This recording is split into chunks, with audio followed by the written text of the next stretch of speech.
Su hijo le llevó una esclava apache. El hacendado cambió el destino con un simple se queda.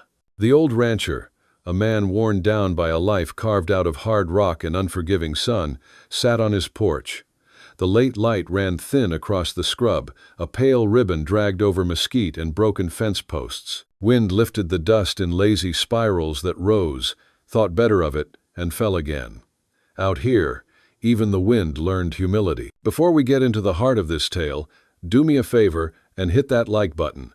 And if you're not already, subscribe and tell me in the comments where you're listening from. It's a lonely life out here, and knowing you're out there makes it a little less so. Jack Hayes had lived alone for almost 7 years. The war had taken more than the hearing in his left ear. It had taken his wife, Sarah, and their newborn son, Billy Fever, in the winter, while Jack wore Union blue 100 leagues away, learning what gunpowder does to soft men and stubborn ideals. When he came back, there was only the house he and Sarah had raised from cottonwood and grit, a wind-bent strip of land no one wanted but him, and the kind of silence that presses into bone until a man cannot tell if the ache is from the weather or the memories. He kept the ranch running because motion was easier than grief. He fed cattle because animals ate without asking why. He mended wire because some things could still be fixed if you kept your hands moving. He spoke seldom, prayed less, and believed in exactly 2 truths. A man's word was iron, and the right thing seldom felt easy. That afternoon he sat with his boots hooked on the porch rail, hat tipped low, watching the yard the way a shepherd watches a hillside. He wasn't expecting company. Solitude had a schedule you could set your pulse by. So when he heard the horse before he saw it drumming hooves, breath hard and hot on the chill air, he lowered his boots and leaned forward. Years on this land had taught him to trust sound over sight. The rider broke over the rise in a loose spray of dust. Jed Murdoch, the neighbor kid who mistook recklessness for courage, spurs for manhood, speed for certainty. Jed rode, as if he were trying to outrun his own name. Jack pushed up, knees stiff, and stepped to the porch edge. Jed hauled his horse up short before the rail and jumped down before the mare had done stopping. A rope trailed from his hand. At the far end of it, as if she were a stray yearling and not a person at all, a young native woman stood barefoot in the dust. Her wrists were looped in the rope tight enough to raise angry welts. Hair like river shadow fell in mats down her back. The buckskin dress she wore had been torn at the shoulder, and along the hem, the raw edges chalked white with dust, and Sunday she did not hang her head. She did not beg. She stood as a tree stands after lightning blackened, smoldering, alive. "What is this supposed to mean?" Jack asked, and the old timbre of his voice left no room for boyish jokes. Jed grinned the way young men grin when they think they've done something clever. "A gift of gratitude, Hayes. Caught her nosing around my paddock, and the fellas in town said someone ought to make use of her. Figured you could. You've worked this place to the bone. Thought you deserved well." He made a loose, obscene gesture at the rope. "Payment." Jack looked at the rope, then at Jed, then back at the woman. His jaw worked once, twice. "She isn't a horse. Would you rather I'd left her free?" Jed shot back. "They'd have flogged her in town. Or worse." "Ugh." Jack lifted his eyes to the woman and found her looking straight back. Not pleading, not empty. Watching. He knew that look, someone measuring the room for exits and mercy, and not expecting to find either. He felt something he had not allowed himself to feel in a long while. Anger. Clean and cold. "Untie her," Jack said. Jed blinked. "Now, Hayes, let's not untie her." The second time carried iron. Jed shrugged, brought his knife, and cut the rope. The woman rubbed at her wrists, but didn't run. The idea of returning her bound to the mockery of men who drank judgment by the bottle twisted inside Jack like a hot nail. "She stays," he said. Jed stared. "Stays? She works for her keep, and you—" Jack tipped his hat brim toward the road. "You don't come back if you don't like what you see from the fence." Jed let out a snort that wanted to be a laugh and wasn't brave enough. "Suit yourself, old man." He swung up, wheeled the horse, and galloped away in the way of boys eager to be anywhere but where a mirror has been held to them. Wind filled the quiet he left behind. Jack turned to the woman. "Come," he said, and tipped his head toward the porch. She waited a breath, then stepped forward, the rope dropping like a shed skin into the dust. Inside, the house smelled of coffee grounds rubbed into the stove's old iron and the faint ghost of saddle soap. Jack set beans and half a loaf on the table, then stood off, palms open and empty. She watched him the way wild things watch a head turn slightly, lashes lowered, ready to bolt if the air changed shape. Then she sank into a crouch, quick as a fox, and ate with small, neat hands, fast without waste, like someone who had learned that slowness invited loss. He pointed toward the hearth. "You can sleep there." He laid a folded blanket beside the ash-warmed stones, then busied himself with the stove the way a man does when words might fail him. When he finally sat on the bed plank to unhook his spurs, he felt her eyes, dark and careful, the coals lowered to a sullen glow. Wind fussed at the eaves. Neither of them spoke. In the deep hush, Jack noticed something that startled him. He did not mind sharing the silence. Night settled. The old boards muttered in their sleep. Jack lay on his back and watched the lamplight stain the ceiling. Part of him tallied complications. A stranger to feed, a town quick to rumor, a neighbor with more ride than sense. But over and above that math rose a simpler sum. There had been a rope, and then there hadn't. On the far side of the room, the stranger rolled once, twice, then went still beneath the blanket. It took a long time for either of them to trust the dark. He woke to the small sounds of another presence, the dry whisper of a blanket turning, a careful foot on plank. Dawn had not yet filed its claim at the window. He swung his legs over, found his boots by memory, and sat until the edges of the room came into focus. The hearth was coals, not flames. He could see her eyes open in the half-light, a shimmer like water in a stone cup. "Hungry?" he asked, his voice gravel-bed rough. After a pause, she dipped her chin once. Jack shook the stove, coaxed new fire from last night's patience, set the coffee pot to singing, cracked 2 eggs into a dented pan, sliced the last heel of bread. He placed the plate and stepped back. Not so far as to be indifferent, not so close as to crowd.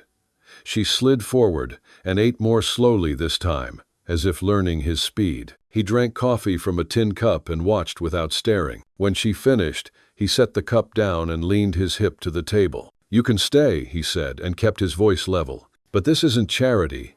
There's work enough for 2, more than enough for 1. A flicker crossed her face that wasn't quite relief and wasn't yet trust.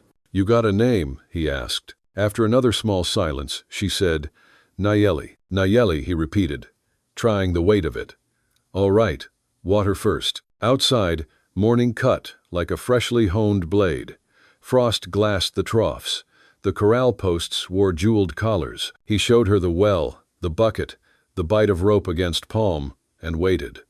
She took the line without flinching and drew with a steadiness that surprised him, not a splash lost to the boards. They carried in companionable quiet, the kind that arrives early to test a house for weak spots. By mid-morning they were in the corral, Jack moving slow to keep the cattle calm and her nearer to the fence than the horns. He showed her how to ease hay over the rails without waste, how to knock ice with the back of a shovel, how to watch the way a calf favors a leg.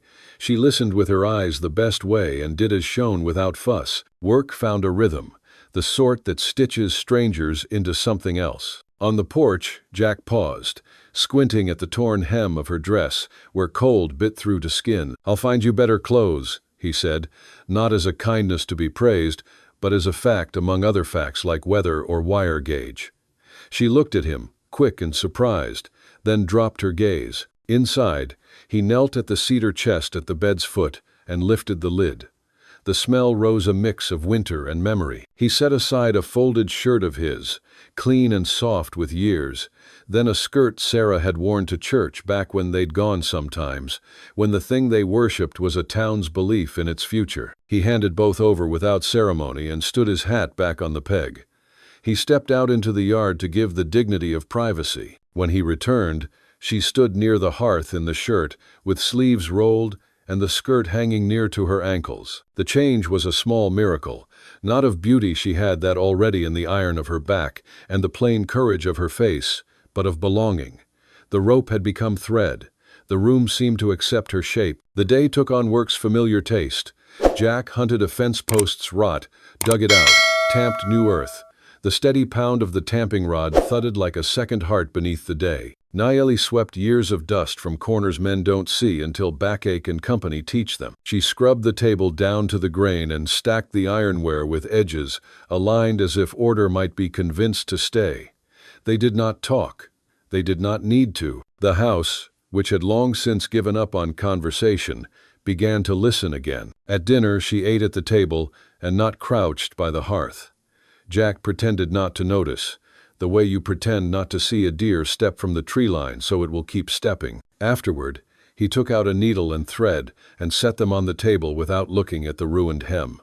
"Fix it," he said, and she did, lamplight catching on the small flash of the needle as it traveled. The motion tugged at something in him that had nothing to do with desire and everything to do with home, a rare, almost forgotten word. Night fell early, bringing with it the old shutter's argument with the wind. Once, a gust banged a loose board, and Nayeli startled, one hand flying to the place where a rope had been. Jack crossed the room and set the bolt firm. Just the storm passing, he told the air more than her, but she heard the assurance and set her shoulders back down where they belonged. He kept expecting to find footprints heading away from the porch in the morning. He did not. He kept expecting town trouble to show at the gate. It didn't yet. What did come was the ordinary mercy of work shared. He found himself glancing over more than once, not because she was a puzzle to be solved, but because her competence eased something in him long clenched. When she bent to lift a bucket, he looked away, ashamed of how the human eye is a selfish thing. Later, he left needle and thread again and busied himself with harness leather that had waited for company to make it worth doing. On the third evening, the wind worried the boards until the house creaked like an old ship. Jack was at the table with a whetstone, drawing the knife back and forth through the slow, soothing rasp that promises usefulness tomorrow. By the fire, Nayeli sat with her knees drawn, skirt brushing the plank, hands still. The lamplight was a patient gold. He said because the room had asked him to, "Why'd you come my way?" She didn't answer at once. When she did, her voice was low, even. "Better here." He nodded. The two words filled a space other sentences would have cluttered. He put more wood on the fire and watched sparks race up the flue like boys late to supper. When he lay down, he turned his head and saw her still facing the room, not the wall. Their eyes met, and neither looked away quickly. "Good night," he said. "Good night," she answered, the first time he'd heard her voice shaped to his name of the day. Jack lay under the thin blanket, eyes on the rafters, listening to the kind of quiet that doesn't accuse. He had done one thing right. It didn't wash the others clean, but it asked less loudly for punishment. He closed his eyes and found he did not dread opening them. There's a darkness in my past, a shadow that has clung to me for years, and now it feels as though a flicker of light has entered the darkness. A light I didn't ask for, but one that has brought with it a quiet sense of hope I haven't felt in a very long time. And maybe, just maybe, under the same roof that sheltered our sorrows, something living has begun to warm its hands at the fire. If you enjoy the story, hit that subscribe button right away. And if you don't, then just hit the like button anyway to keep more Wild West love stories coming. Jack woke before dawn, as always, with the fire reduced to a faint glow and the cabin cold enough for his breath to show in the air. He sat up slowly, his boots creaking on the floor, and looked toward the corner by the hearth. She was still there, wrapped in the blanket, her eyes open. She had barely slept. He could tell by the rigidity of her body, watchful, as if ready to jump if he moved suddenly. "Good morning," Jack said, his voice rough with sleep. She didn't respond, just sat up a little more, clutching the edge of the blanket. "You hungry?" There was a pause, and then a slight nod. Jack went to work without saying anything more, shaking the ash from the stove and placing the coffee pot over the coals. He sliced the last piece of bread from the day before and fried a couple of eggs in a dented skillet. When he left the plate on the table, he stepped back, leaving her the decision to approach or not. She hesitated, then slid cautiously and sat on the edge of the chair. She ate slowly at first, casting him sidelong glances, as if she feared it was all a trap. Jack remained standing, drinking coffee from a tin cup, watching her just enough to make sure she was really eating and not pretending. When she finished the meal, Jack put down his cup and leaned against the table. "You can stay," he said calmly, "but you'll have to work. This isn't charity." Her eyes narrowed a little, but she barely nodded. "You got a name?" he asked. She hesitated and finally murmured, "Nayeli." "All right, Nayeli." Jack took his coat from the peg. "Let's go." Outside, the air cut like a knife. The first light of day illuminated the yard with a pale gray tone. The ice shone on the fence posts as Jack led her to the well, showing her the bucket and the rope. "Water first, then we'll see to the cattle." She stood still for a moment, deciding whether to obey or not. Jack waited without approaching, without raising his voice. At last, she took the bucket and lowered it. Her hand seemed small on the rope, but she pulled it up with a firmness that surprised him, not spilling a drop. Jack felt something stir inside him. She was capable, not helpless. By mid-morning, they were in the corral. Jack moved slowly, not wanting to scare her, teaching her how to distribute the fodder and check the troughs. She kept her distance, but did what he showed her, silently and quickly. On the way back to the cabin, Jack noticed the torn hem of her dress rubbing against her bare legs, stained with dust up to her knees. He stopped on the porch and said, "I'll get you better clothes." She looked at him, surprised, and then immediately lowered her gaze. Inside, Jack rummaged through the cedar chest at the foot of his bed until he found a spare shirt and an old skirt that had belonged to his late wife. He handed them to her without comment. Nayeli took them, her hand barely grazing his, and then turned to change by the hearth. Jack went out to the yard, giving her privacy. When he returned, she was already wearing the shirt, the sleeves rolled up, the skirt almost to her ankles. She looked different, less like a prisoner, and more like someone who could belong in that house. She didn't look at him directly, but she also didn't hide in the corner. The rest of the day passed with chores. Jack repaired a loose fence post in the corral while Nayeli swept the cabin and scrubbed the table. They didn't exchange words, but a rhythm was established. One worked while the other did too.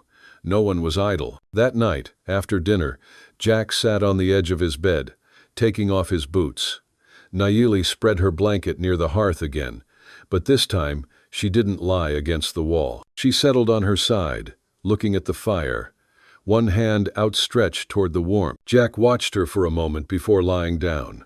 He felt the silence differently. Now it was no longer sharp like the night before, but slower, denser, something that could become understanding if both allowed it. That night, snow fell softly and steadily, and by morning the ranch was covered in a white layer that crunched under his boots. Jack woke and found the cabin warm with Nayeli curled up under the blanket by the hearth, finally asleep. He served coffee in silence and went outside, half expecting to see footprints leading away from the porch.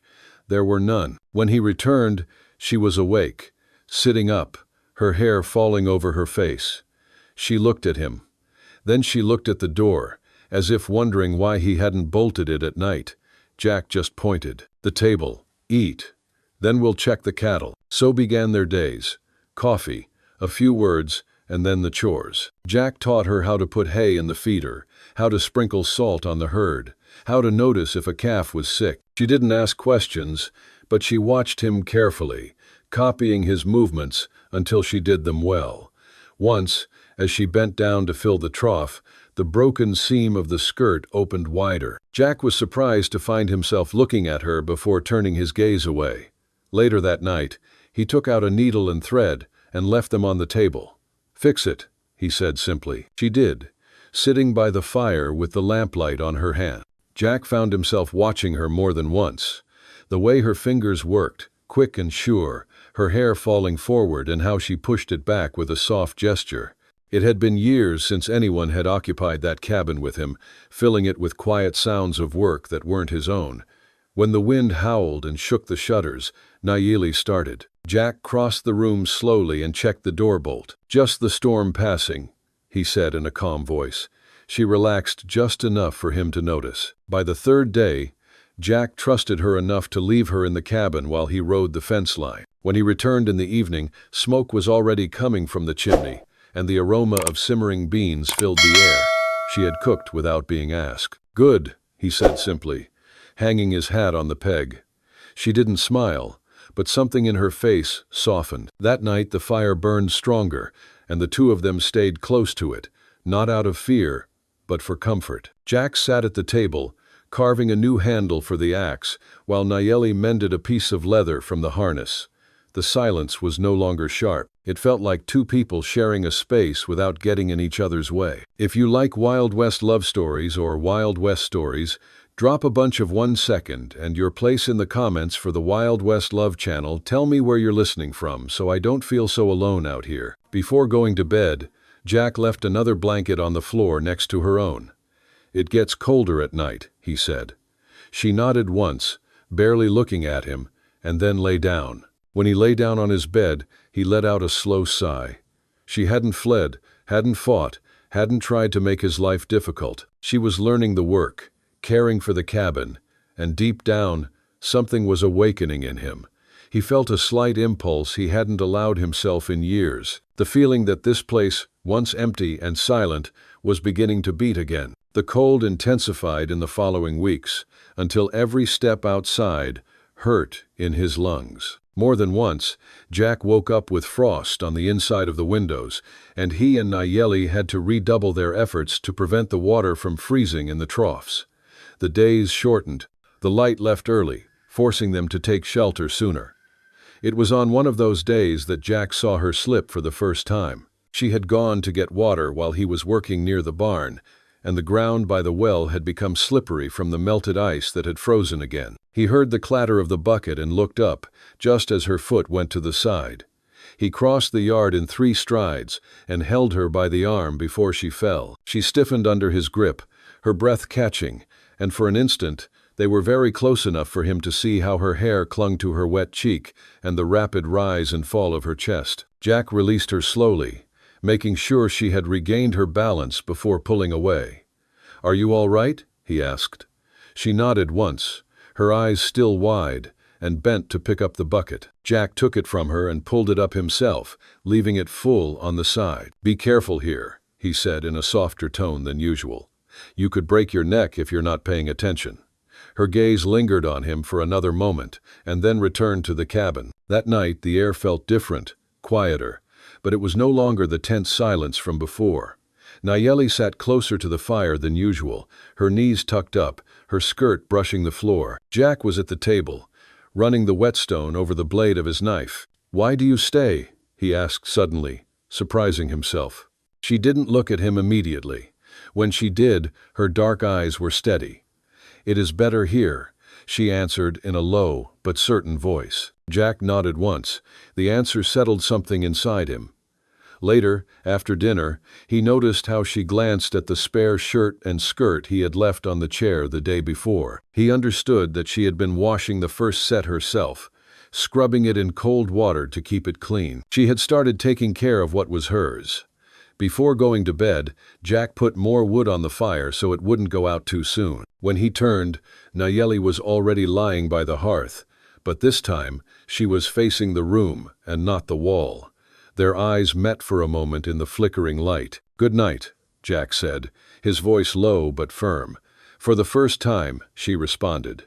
"Good night." Jack lay on the bed, looking at the low rafters. The crackle of the fire and her quiet breathing accompanied him. It seemed a small thing, hearing her voice, but it stayed with him long before he fell asleep, a sign that perhaps she had begun to trust him, even a little. The next morning, after hearing her speak for the first time, Jack woke with a strange feeling, as if something had changed. The cabin felt warmer, not just because of the fire, but because of the silent presence of someone who already seemed to belong there. When he returned from checking the barn, Nayeli had already swept the floor and was boiling water on the stove. She didn't look at him as he entered, but she put 2 mugs of coffee on the table, one in front of his chair. Jack stood for a moment, contemplating the scene. She had done it alone, not because he ordered her to, but because she wanted to. "Thank you," he said, and he truly meant it. She looked up, just for a moment, then went back to her work. The days found a rhythm. Jack repaired a broken fence board while Nayeli mended the sleeves of his coat, the stitches fine and firm like a seamstress's. At noon, they shared food at the table instead of in separate corners. Nayeli ate more slowly now, without those nervous eyes, as if she expected the plate to be snatched away. Jack began to leave her alone for longer periods, going to check the distant pasture. Part of him still wondered if she would leave in his absence. He supposed she had the right to, but when he returned, there she was, sitting by the hearth, mending some gloves. The sight loosened something in his chest. That night, the wind hit hard against the loose shutter, and Jack stirred the fire.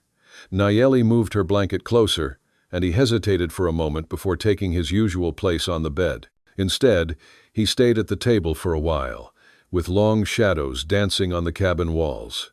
"Do you miss your people?" he asked at last. Nayeli looked at him with a difficult-to-read expression for a long moment. "Yes," she simply replied, and after a pause, she added, "But I am alive." Jack nodded slowly. He knew what it meant to remain standing when others were gone. He knew that sometimes all that mattered was staying alive.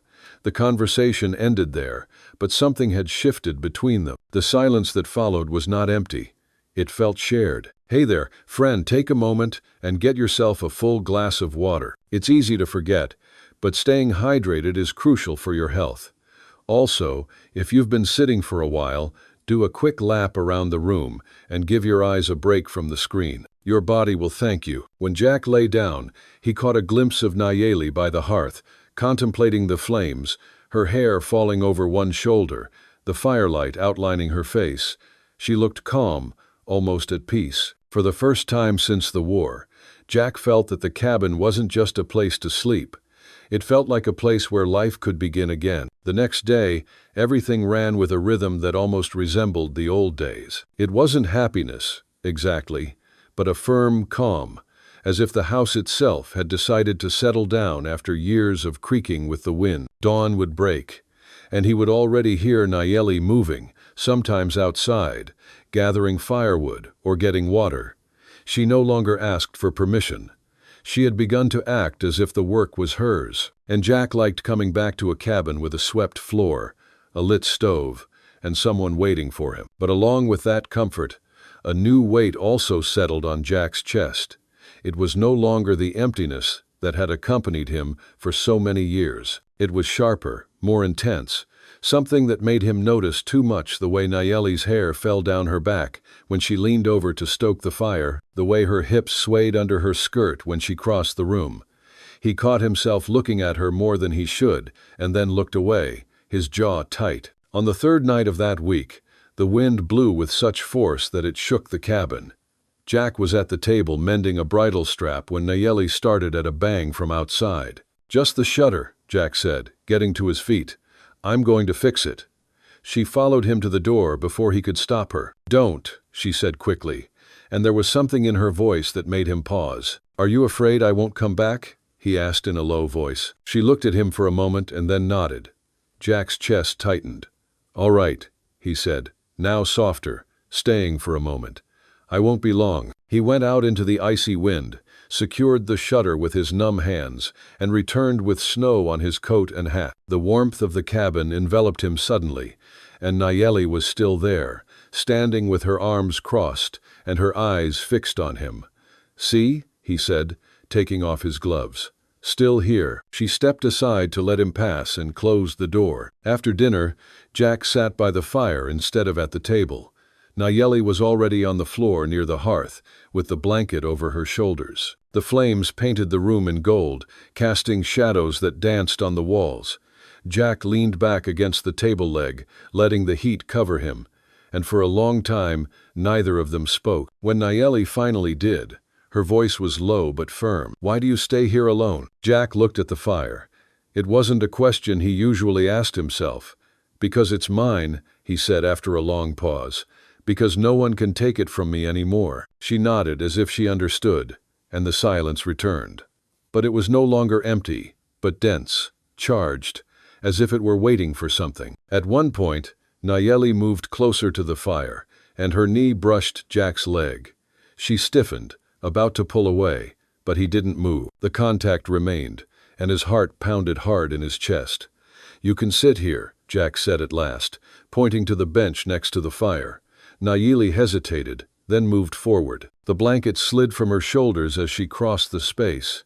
She sat on the bench close enough for Jack to smell the clean scent of the soap she had washed with that morning. The fire crackled, sending sparks up the chimney, and Jack looked at her. She was watching the flames, her profile illuminated by the orange glow. Without thinking too much, Jack reached out and tucked a loose strand of hair behind her ear. His fingers brushed her cheek, and she didn't move. Nayeli barely turned her head, meeting his gaze. There was no longer fear in her eyes, only something firm, as if she were looking for answers. Jack's throat went dry. It had been so long since he had pushed the world away that he had almost forgotten what it was like to be so close to someone without wanting to pull away. "Do you trust me now?" he asked in a low voice. She held his gaze and then nodded. It was all the permission he needed. Jack leaned in slowly, giving her a chance to stop him if she wanted. She didn't. Their first kiss was shy, unhurried, with his hand still holding her cheek and hers resting lightly on his arm. When they separated, she didn't pull back. She just stayed, breathing a little faster, watching him with those dark, intense eyes. Jack stood up after a moment, not trusting himself to remain seated there. "The fire needs more wood," he said in a hoarse voice, grabbing a log. Nayeli also stood up, helped him put it on the coals, and then moved away. She wrapped herself in the blanket again and lay down by the hearth as always, but this time she was facing him. Jack sat on the bed, took off his boots, and lay down, looking at the ceiling.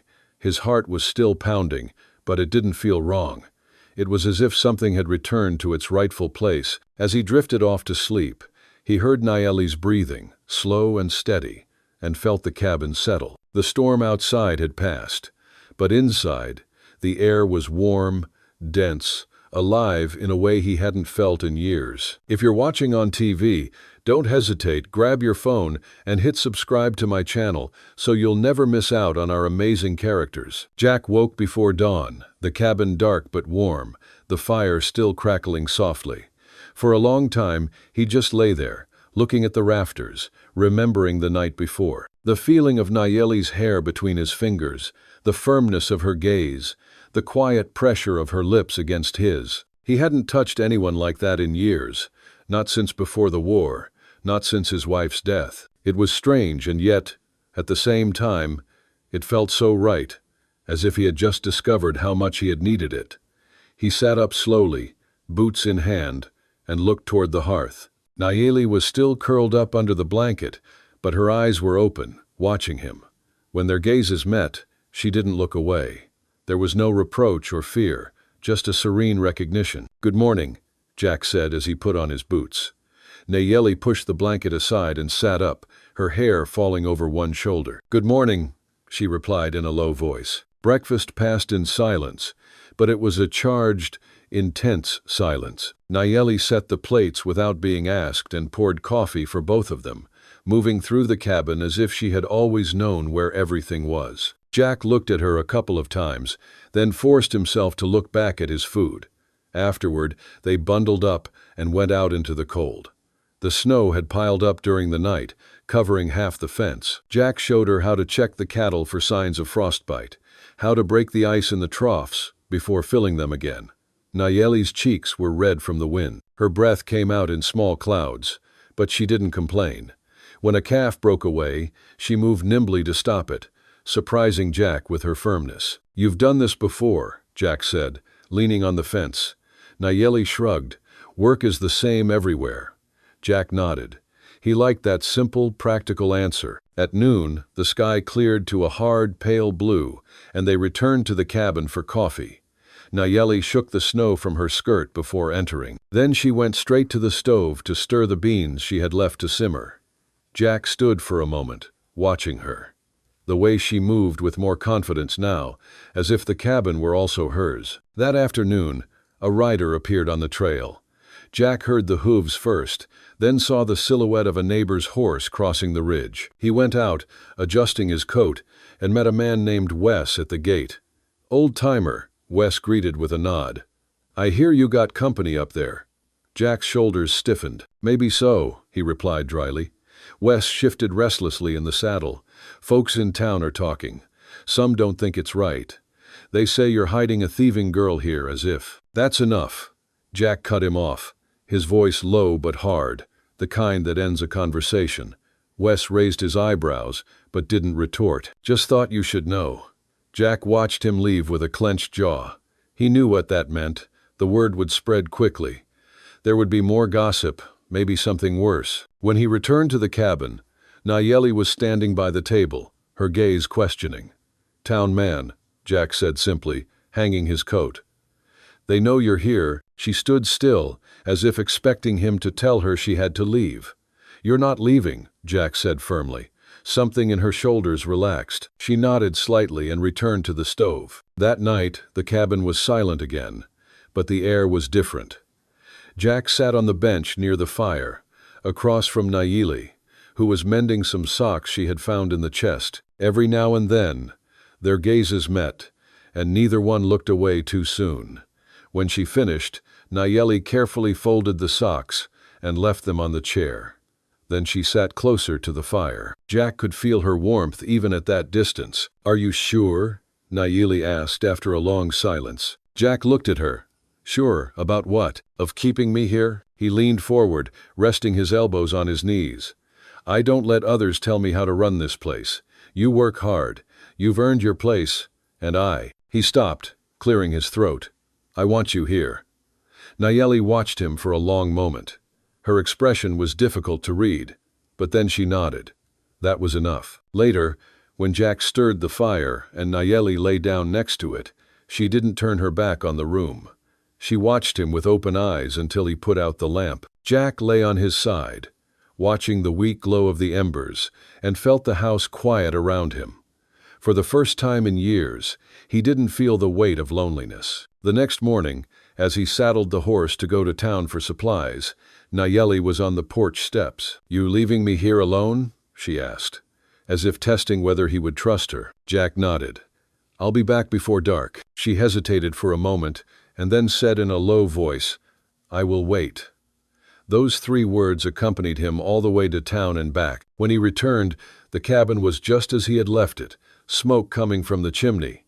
Nayeli was inside, the fire strong, and dinner already on the stove. Jack walked in, closed the door behind him, and felt a deep, serene relief settle in his chest. She had waited, just as she had promised. 2 days after his trip to town, Jack heard hooves again, but this time it wasn't a single rider. 3 men came up the trail in the afternoon, their horses snorting steam into the cold air. Jack recognized 2 of them from the trading post, ranchers who always talked too much when the whiskey was flowing. The third was a town deputy. Jack went out to the porch before they reached the gate. Nayeli stayed inside the cabin, but Jack could feel her eyes fixed on his back. Hayes, the deputy said, pulling on the reins. We've received complaints. People say you have a woman here who doesn't belong. Jack crossed his arms. She's here. She's safe. That's all you need to know. One of the ranchers spit on the ground. Safe? That Apache? You know what that means? Maybe she was part of those raids last spring. Jack's jaw tightened, but his voice remained firm. She works this place just like me. That's what matters. I don't care what you think you heard about raids. She stole, the other rancher said flatly. The town has a right to punish a thief. Jack walked down from the porch, his boots crunching on the frost. She took a few ears of corn to survive. That was paid for the same day she set foot on this ranch. You want to argue the price? Argue it with me. The deputy looked from one man to the other, and then back at Jack. This is going to cause problems. Let it, Jack said calmly. She stays here. Tell that to anyone who asks. The standoff stretched for another moment before the deputy nodded and turned his horse around. The ranchers grumbled but followed, kicking up dust as they headed back to town. When Jack turned, Nayeli was in the doorway, her hands clasped at her sides, but her face was serene, even proud. Will they come back? She asked. Maybe, Jack admitted, stepping up to the porch. But I'm not going to turn you over. Her eyes softened. Why? Jack took a deep breath. Because you're not a problem I need to solve. You are. He stopped, searching for difficult words. "You're a part of this place now, part of my life." For the first time since she arrived, Nayeli's lips curved into a slight smile. "Then I stay." The decision hung between them as something definitive, and Jack felt the weight of it